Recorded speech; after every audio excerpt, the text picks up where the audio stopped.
bu may def ci d'abord Bougane heure bi nga xamante ne ci la ñëw voté si ak rang bi nga xam ne moom la dugg en plein soleil xam nga code électoral bi may na leen ñoom que bu ñu ñëwee en tant que candidat ñu dem dugg directement accomplir seen devoir citoyen ba pare génn loolu il a refusé il a dit que dafay dugg ci rang bi contrairement à beaucoup de leaders moom il évolue dans l'après-midi en plein soleil donc mu ñëw encore dugg ci rang yi et généralement loolu mën na créer benn sympathie même ci biir rang bi nga nekk mën nga ci am benn mën na changer mën nga ci décision électeur bu dend ak yow absolument gis muy daj nga daj ko oui am souvent mën nga jàpp ne nit ki nga ñëw sax nga taxaw ci kanam loolu mën na nekk stratégie moom laa wax moo tax ma ne dafa am benn lecture boo xamante ne bu ma benn une sorte de communication boo xam ne dafay am ci heure bi nga ñëw d'abord voté si ba pare accord nga ñëw ne da ngay rang te même ci biir rang boo taxawee ki nekk sa kanam di nga pare di nga waxtaan ak moom di nga ki nekk sa ginnaaw et cetera et là ça peut créer même mën nga ci am benn dividende politique bu doon 2 ou 3 ñoo xam ne sax naruñu la voté peut être loolu mën nga ko ci am ça c'est une stratégie maintenant son discours après avoir accompli son devoir de vote il appelle à la sérénité moi je vois en lui quelqu'un de très serein quelqu'un aussi qui inspire une certaine confiance sur d'abord les listes du moins fi nga xamante ne moom la présenté wu là où il a vraiment de l'espoir wax na ko surtout seen militante boobu nga xam moom lañ jàppoon bon am na foo xam aussi nee na peut-être amu fa espoir peut-être ne sa naïveté politique moo ko yóbbu ci loolu mais mën na fa am peut-être aussi le contraire de ce qu'il pense donc pour me dellusiwaat si li nga wax surtout que il a pris son destin politique en main c'est de bonne guerre parce que n'oubliez pas qu'il a été candidat à l'élection présidentielle de 2019 mais ñu recalé ko ci avec le système du parrainage. Tout à fait. Il revient encore à la charge. léegi bi mu demee aussi Yewwi Askan Wi parce que foofu man au départ je n'avais même pas trop misé sur que Bougane dina nekk foofu parce que il y a aussi à l'interne benn bataille de leadership au sein de Yewwi Askan Wi parce que n'oublions pas qu'il y a de fortes têtes là-bas Khalifa Sall est là-bas Déthié Fall est là-bas Ousmane Sonko est là-bas donc il y a un congrès c'est-à-dire bon une agrégation vraiment de leaders vraiment de fortes têtes politiques donc moom su ñëwoon param dugg foofu il se peut que mu xaw a noyé léegi il pense qu'il a un bon mouvement boo xam mën nañ ko topp te aussi peut-être là où les gens sont en train ñoom fi ñuy pêcher moom peut-être du pêcher parce que il est allé surtout moom ci vers le monde artisan ñi nga xamante ne ñooy néew ñi nga xam ne dañuy yëngatu sur le plan économique pas ñi nga xam ne ils font de la politique tout simplement politicienne donc moom il pêche vraiment dans ces eaux-là léegi il a pris son destin en main il a formé sa grande coalition léegi nag maintenant les résultats qui vont sortir ce soir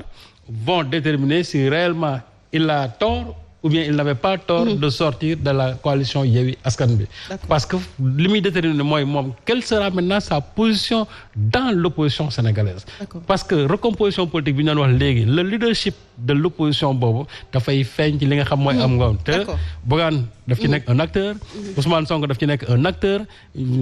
kii Sall Thierno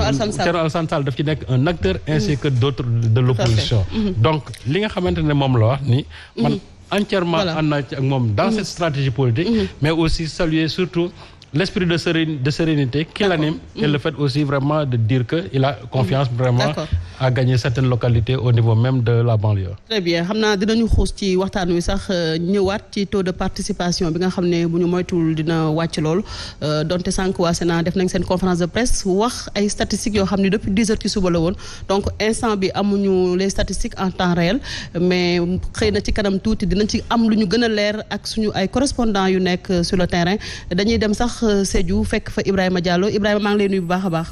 maa ngi lay delloo nuyoo bi Ndeye Dime. alors Ibrahima lan lañ mën a jàpp actuellement ci waxtu wi ci élection yooyu.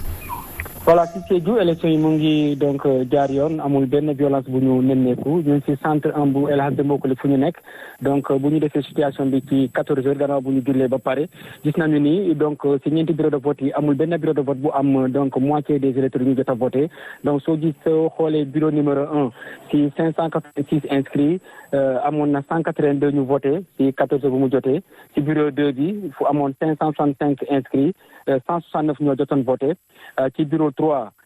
ci 577 candidats 477 électeurs du moins donc 177 ñoo jotoon voté ci bureau numéro 4 ci 421 électeurs donc 188 ñoo jotoon voté donc foo dem rek ci diwaanu Sédhiou ci wàllu centre d'élection yi donc da ngay gis ni amul benn centre pratiquement bu am moitié bi donc xëy na donc fii ak 17h ba 18h dinañ ñëwaat mais fu mu nekk nii amul benn affluence fi nga xamante ni moom la ñu mën a nemmeeku ci centre de vote yi apparemment donc nit ñi bëriwuñu donc au niveau des bureaux de vote waaye li ñu mën a jàpp rek ci diwaanu Sédhiou mooy am na benn importance bi nga xamante dafa aju ci benn arrêté bu gouverneur bi jëloon interdire lii di donc transport interurbain taxoon ba ci frontière bi Téno ba diggante donc région bu Sédhiou ak frontière bi Gambie Fale mu am yu toll lu ëpp téeméer ay oto depuis démb yi nga xamante ni dañu leen taxawal foofu te foofu lañu nar a nekk ba tey à minuit pour ñu soog a leen bàyyi ñu jàll loolu dafa nekk benn arrêté bi nga xamante ni gouverneur de Sédhiou moo ko jël arrêté bi nga xamante tax na ba ñu bari naroon ñëw Sédhiou ñeneen ñi naroon dem Kolda ñeneen ñi naroon dem Ziguinchor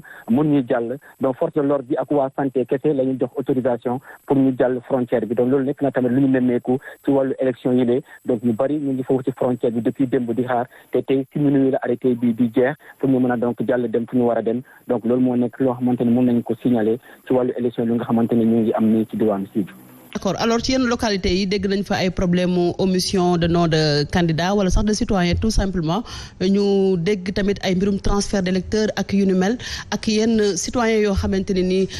dañu jaawale localité bi ñu waroon voter est-ce que problème yooyu noonu am na fa wala déet.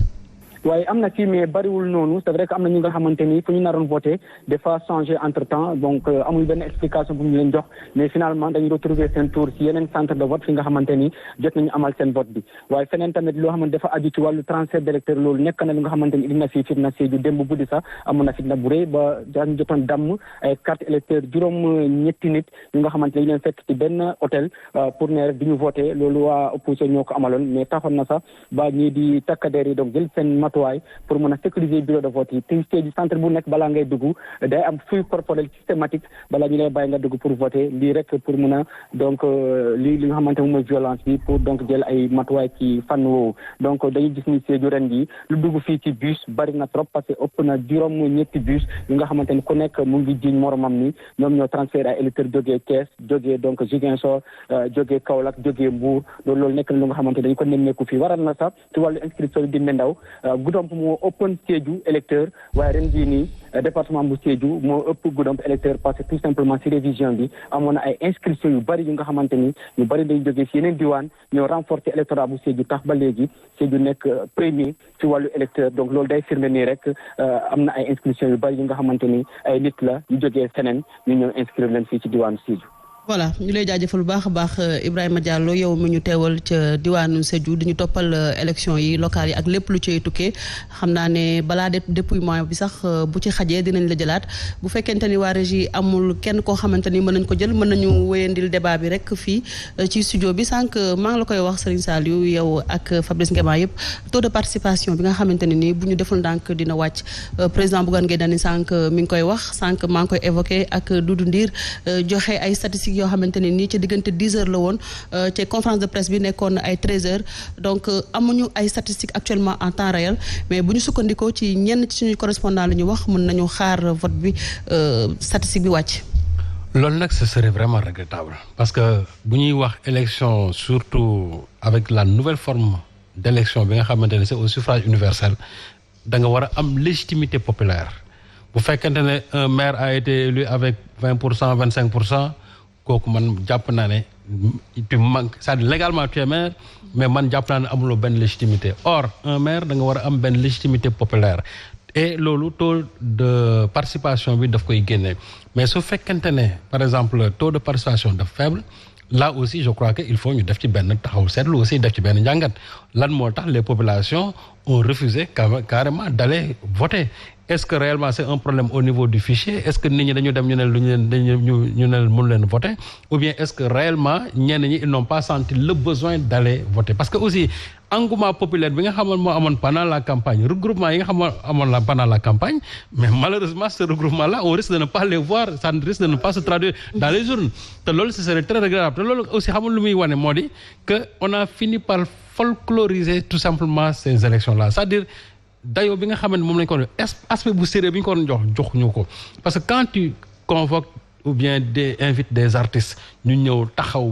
élection c'est-à-dire à quelle fin? Moi, ça me pose un problème. Et j'ai vu des gens qui ont déboursé beaucoup d'argent. Ñu ne kii fay nañ ko ay 20 millions, kii fay nañ ko ay 35 millions, ne serait-ce que pour animer tout simplement un concert. Et là, tu fais venir tout simplement des gens pour donner un aspect, c'est-à-dire simulacre de popularité, alors qu'en réalité, tu ne l'as pas du tout. Moi, je préfère que les gens aillent dans les maisons, wax nit ñi, conscientiser sur d'abord l'importance d'un vote pour nga mën a conquérir le suffrage des citoyens. Mais su fekkente ne yow defuloo ko, tu ne vas pas aussi faire une offre programmatique. Tu préfères faire des caravanes, pim-pam bu dul jeex, dem aussi organiser ay concerts, ñu ñëw le jour J ñu ne le taux de participation est très faible, c'est parce que quelque part il y a un travail que les politiciens waroon a def te finalement defuñu ko. Et loolu nit ñi dañ ci war a taxaw def set parce que fichier boo xam ne am na ay 6 millions d'électeurs ñu ne ñu ay 20% ay 25% ñooy de participation. J'espère que le chiffre quand même va augmenter. Mais su fekkente ne vraiment on est en deçà des 50%, il faudra qu'on se pose vraiment la question sur aussi la participation des électeurs. Pourquoi les électeurs se sont détournés de la politique? Parce que man impression bi ma amoon depuis ce matin que jeunes yi, femmes yi, c'est-à-dire ils ont un engouement de la politique. Mais li may dégg ni ñu koy wax ni j'espère que peut-être que c'est une fausse simulation, mais bu fekkee ne lii moo nar a am ce soir, en tout cas Fabrice l'a déjà dit, il y a des maires qui risquent de ne pas avoir une légitimité populaire. Est-ce que peut-être manque d'engouement bi ñenn ñi di soulever mënuñu ko imputer le fait que yenn ténor de l'opposition aussi présenté wuñu? waaw loolu mën na nekk, mais ténor opposition yi nga xam ne présenté wuñu aussi, je crois que il y a Khalifa Sall, il y a peut-être Karim Wade qui n'est pas du tout là, mais Khalifa Sall même su fekkee ne moom présenté wul, il a des gens yoo xamante ne nii parce que mën naa ne ñu ci bëri nekk Yewwi Askan bi présenté au nom de Taxawu Dakar, ce sont les poulains de Khalifa Sall. Donc Khalifa Sall man jàppoon naa ne sax même tey s'il avait retrouvé ses droits civiques weesu na léegi Kébémer peut-être li ko dese mooy aller vers une élection présidentielle. Donc loolu pour man jàpp naa ne ça ne doit pas être quand même une explication par rapport à ce taux d'abstention là bi nga xamante ne actuellement mooy xeeñ. Loolu dañ ci war a def benn jàngat lan moo tax nit ñi demuñu voter ji. Et quelle est aussi la frange qui a refusé d'aller voter? Est-ce que jigéen ñi la, est-ce que jeunes yi la, est-ce que aussi màggat yi la? Loolu bu boobaa dinañ mën a am aussi benn lecture, mais xamuñu suñu problème fii aussi mooy dañoo amul ay indice bon quelqu'un benn structure comme ANSD war na mën a jouer rôle boobu parce que ANSD am nañ vraiment toutes les ressources humaines tey ñoom normalement taux bi fi mu tolloon nii tey. mu am ay statistiques yoo xam ne dañuy toog en temps réel nii di ANSD nga xam ne man c'est des gens qui sont indépendants d'IMED. ñooñu tey il faut les mettre à contribution dans ces élections à mi-journée. ANSD mën na wax ne taux de participation bi lii la. war na wax ne jeunes tant de jeunes ont voté tant de femmes ont voté tant de personnes de troisième âge ont voté. Mais dañ leen a jël complètement génn leen ci c'est-à-dire waxuñu sax lu jëm. du côté ça la loi est restée muette vraiment sur ce côté-là. Voilà dañuy dellu Thiaroye Azur rek fekk fa kenn ci suñu ndaw muy Rokhaya Togafe mi ngi ak benn maire Rokhaya. oui Ndeye Dime ça va. maa ngi lay nuyuwaat bu baax a baax mën nga ñu wax actuellement ban profil nga taxawal noonu. voilà ñu ngi taxawal monsieur le maire de Thiaroye-sur-Mer mooy maire sortant bi monsieur Ndiaga Niang. allo Ndeye Dime. voté na ba pare wala pas encore. voté na ba pare mu ngi nii dañ koy bàyyi mu nuyoo ñu laaj ko ñaar ba ñetti question rek. très bien monsieur le maire ñu ngi lay nuyu bu baax a baax. oui nuyu. ñu ngi nuyu askan wi di nuyu ñi déglu yëpp man la maire Thiaroye-sur-Mer Ndiaga Niang dama ñëw ci voté ci école Moussey Niang bu ma fi duggee pour voter gis naa ne vote bi ñu ngi koy def ci yoon mu ngi jaar ci yoon kon ñu ngi nuyu askan wi yëpp. te am na ci yaakaar ne nii lay continuer. D'accord. Alors, monsieur le maire, vous venez d'effectuer votre devoir civique, comme vous venez de le dire. Alors, quelles sont vos impressions?